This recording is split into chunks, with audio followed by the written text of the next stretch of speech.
O interrogatório é, sem dúvida, um dos atos mais importantes para que o servidor público exerça o seu direito ao contraditório e à ampla defesa no âmbito do processo administrativo disciplinar.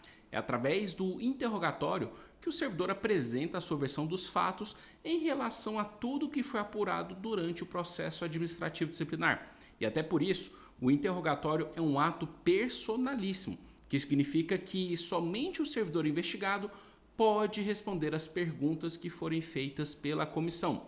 Nem mesmo seu advogado, que esteja ali constituído para fazer a defesa do PAD, pode responder essas perguntas no lugar do servidor.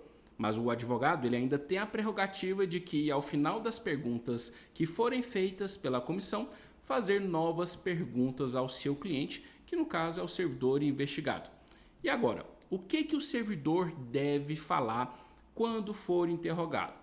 Veja só, eu sempre gosto de falar com os nossos clientes que o ônus da prova é da administração pública, ou seja, o servidor público ele não é obrigado a constituir qualquer tipo de prova em seu desfavor. E é importante a gente deixar isso muito claro, porque existem muitos processos administrativos disciplinares que não conseguem obter qualquer tipo de prova que vá incriminar o servidor.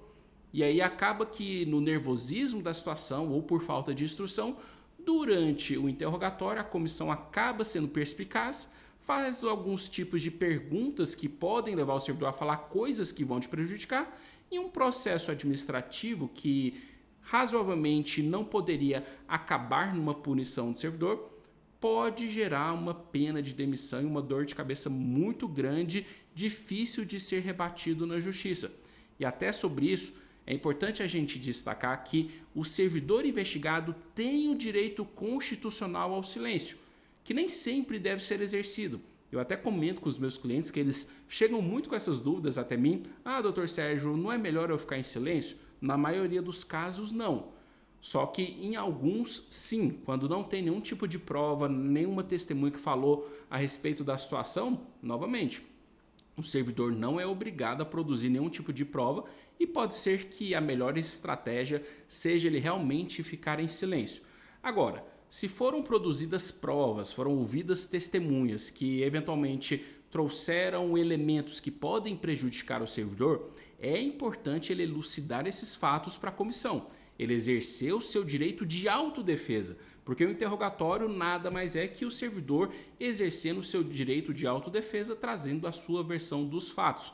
E aqui eu chamo a atenção porque já vi muitos casos, inclusive de nossos clientes, que os servidores falam o seguinte: doutor Sérgio, só teve uma oitiva de testemunha que falou algo contra mim, só que isso é uma prova.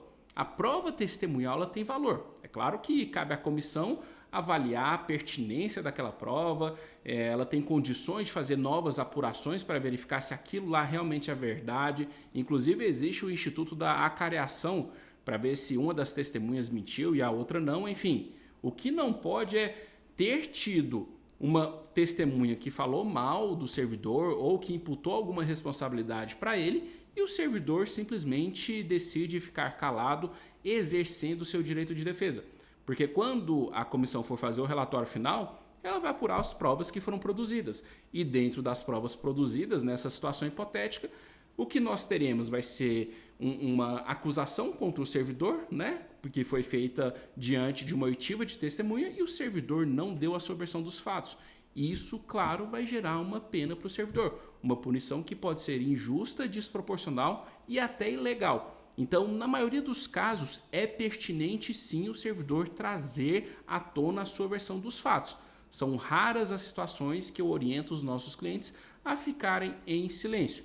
E até sobre o direito ao silêncio, é importante mencionar que o servidor ele não pode ser pressionado a responder. Pelo contrário, a comissão, antes de começar suas perguntas, tem que informar ao servidor que ele tem o direito de ficar em silêncio e se ele falar que vai ficar em silêncio, a comissão também não pode pressioná-lo ou ficar fazendo as perguntas. Por exemplo, o servidor chega, é informado a respeito do direito ao silêncio, ele fala que vai exercer esse direito e a comissão decide fazer então as 20 perguntas que ela tinha programado em fazer. A partir do momento que o servidor faz a opção pelo direito ao silêncio, a comissão tem que reduzir isso a termo e não pode ficar pressionando o servidor e muito menos seguindo a lista de perguntas.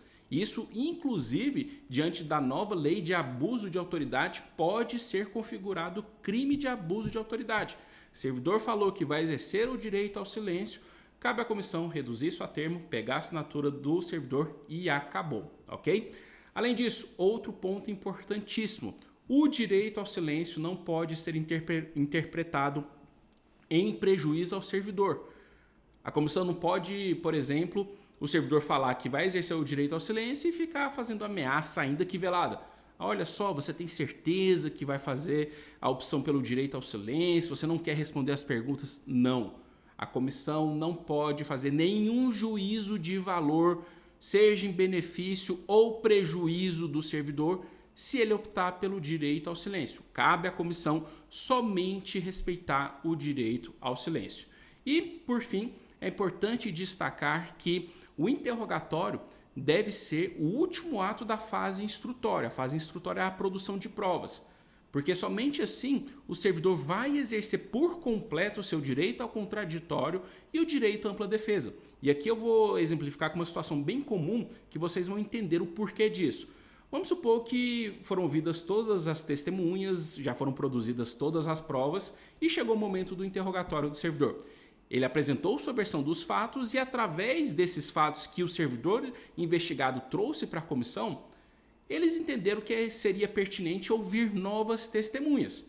A partir do momento que a comissão faz isso, chama novas testemunhas que não tinham sido ouvidas, ela é obrigada a convocar novamente o servidor investigado a ser interrogado para fazer as perguntas. Porque, veja só, se o servidor não tivesse essa oportunidade, ele foi interrogado, a comissão chamou novas testemunhas e ouviu essas testemunhas e vai fazer o relatório final, o servidor não teve a oportunidade de exercer o seu contraditório e ampla defesa, ou seja, de rebater o que foi trazido por essas novas testemunhas. Isso gera nulidade do processo administrativo disciplinar, porque o direito ao contraditório e o direito à ampla defesa são princípios constitucionais. Uma vez que eles forem desrespeitados, o processo é nulo, ok? Então, só para recapitular, se depois de interrogado a comissão opta por produzir novas provas, o servidor deve ser novamente interrogado para rebater em relação a essas provas e testemunhas que foram ouvidas.